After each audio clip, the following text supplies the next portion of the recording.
nation. So it doesn't require Trump to inform me of the fact that Nigeria has been serially disgraced all over the world on multiple occasions, largely because of the kind of irresponsible rulers that we have been cursed with. So I don't need Trump to tell me about the disgrace that has befallen my country.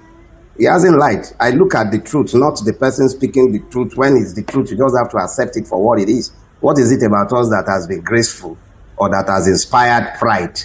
So somewhere in your mind, you think Donald Trump is altruistic, the savior of Christians in Nigeria? Look, Kayla, Yorubas have this proverb that the child that does not listen to admonitions at home would be taught outside.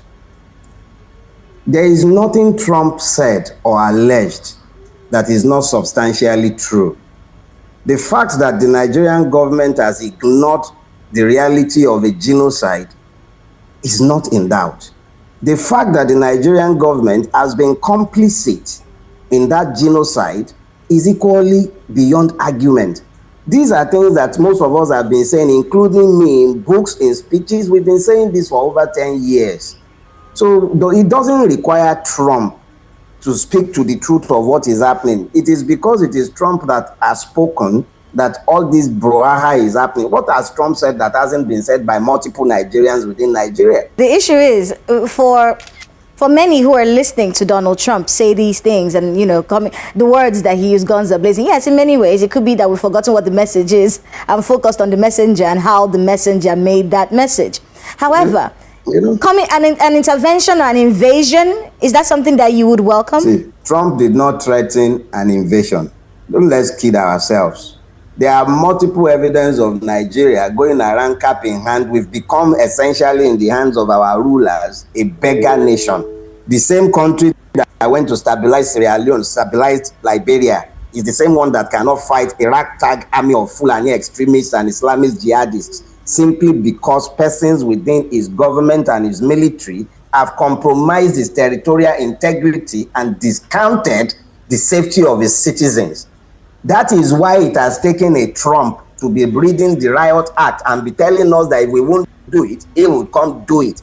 Let's focus on the fact that we have these problems. Let's leave the fact that we don't like the language of Donald Trump. Let's forget all these attempts at beating up nationalistic fervors. It makes no difference to the dying man in the Benue Trough and in the plateau who comes to save him. You have reported cases such as Yelawata, where you have a military forward operating base less than a kilometer from Yelawata. Instead of engaging with those who killed over 200 Nigerians, they were busy shooting in the air. And then you want that person to bicker about whether it's Americans who came to save him. It is a function of the serial failure of the Nigerian state that we're even having this kind of conversation in the first place.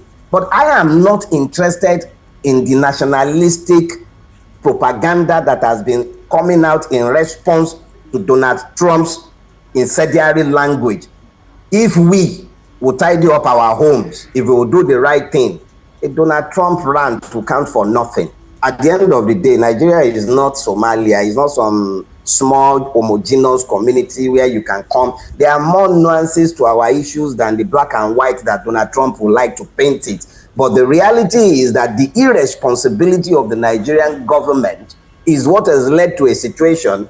Our situation might be likened to that of an irresponsible father who has allowed his home to fall into disrepair, his children left them to serial abuse, and then a neighbor who happens to be more responsible, however garrulous you might call him, however much you might deprecate his method, he recognizes the humanity of the children that the father has left irresponsibly to be slaughtered. The man went to he went to Benue almost a week after the massacre. He couldn't even be bothered to go to Yelawata. What did he say? Oh, the road was bad, but he could have a party in Makurdi. Please, if that is what it takes, if it will take a madman to speak to our irresponsible rulers, so be it. Or has he lied? And he hasn't threatened the invasion. He said, go and do it or I will do it. Why can't they focus on doing it instead of focusing on I will do it if you don't do it?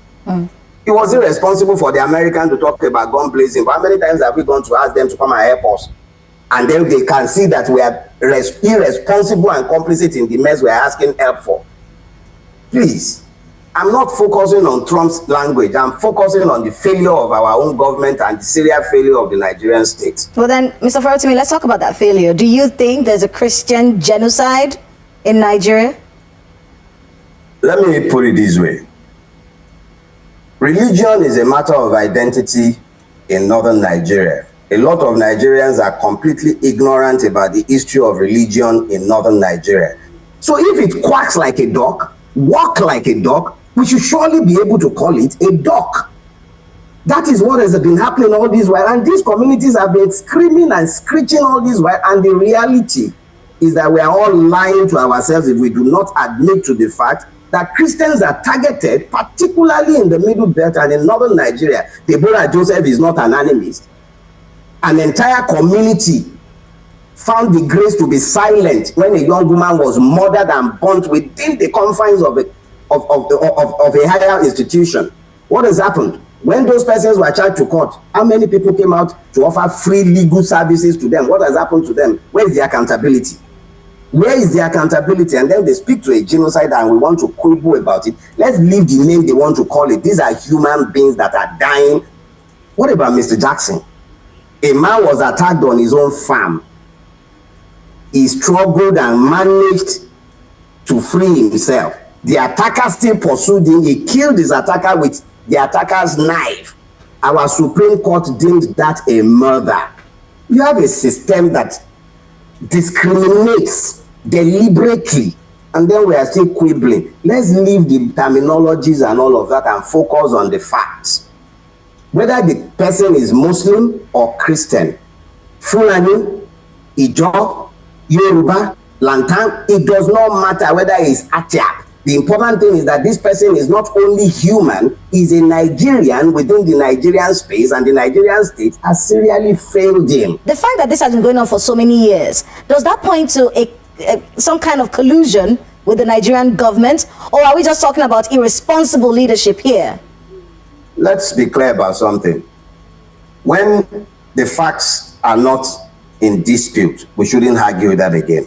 We all are equally aware of the fact that the Emirates convicted persons for funding terrorism in Nigeria and shared their intelligence with the Nigerian government. Nothing has ever happened to them. Nnamdi Kanu is holed up in a jail cell today, in a DSS cell. But Bello Turji is busy strolling around, issuing ultimatums. They are going around, sometimes in convoys as strong as 500, and Nigerian government is negotiating peace. Look, the narratives we have created is one that denies the truth, but the truth continues to slap us in the face on a daily basis if we care to look. Reality is, whether we call it genocide, whether we call it irresponsibility, whether we call it complicity, the reality is that what is happening in Nigeria is intolerable. That somebody somewhere found the grace to get involved to the point where they are telling us, go fix it or we'll come fix it. It speaks to the height of irresponsibility that has come to characterize Nigeria, its governance, and everything connected to it. But it does not shift the truth, and it does not change the fact. There are people dying in droves, and the government, for whatever reason, the same Nigeria that could once enforce peace in faraway land is no longer able to enforce peace in his own country. It was Abacha that said, when insurrection, insurgency, insecurity last longer than 24 hours, government is involved. Let them ask themselves what has happened to us. Some have said that calling the insecurity in Nigeria or defining our insecurity based on religious lines would be a little simplistic. I got an analogy recently where someone said our insecurity in Nigeria is like soup. There are too many ingredients inside of it. It's even gotten to a point where you can't exactly separate the ingredients. There might be some genocide going on in there. There's land grabbing going on. There's banditry. There's kidnapping. There's a business going on in here. So a lot of things have led to where we are, which in many ways is why the Nigerian government is saying, listen, President Trump, we hear you, but what you're saying is based on wrong intelligence. There's more to it than you think. What do you make of that? And there really is very little that is unique about our situation. What is unique is that for the first time, somebody has spoken and our government is listening. So what I was saying in essence is very simple. Don't come into Nigeria gun blazing. But there are sufficient body of laws within the international community that should serve as sufficient to deal with the situation he was describing. If you say there is a genocide, you have more than enough to work with. And I can't recall a single place that America has gone blazing that has had a happy ending. So I wasn't looking for anything gone blazing. But the fact that they are complicit persons is beyond argument. Beyond argument. And so if America is really, really that keen on helping us, I would imagine that those are the kind of help that they can extend to us that wouldn't even create any measure. There will be no need to come gun blazing. Well, Mr. Farotimi, we do have to go on a break right now. When we come back, we'll be examining Nigeria's response to this situation. And then, of course, there are so many conspiracy theories out there and suggestions.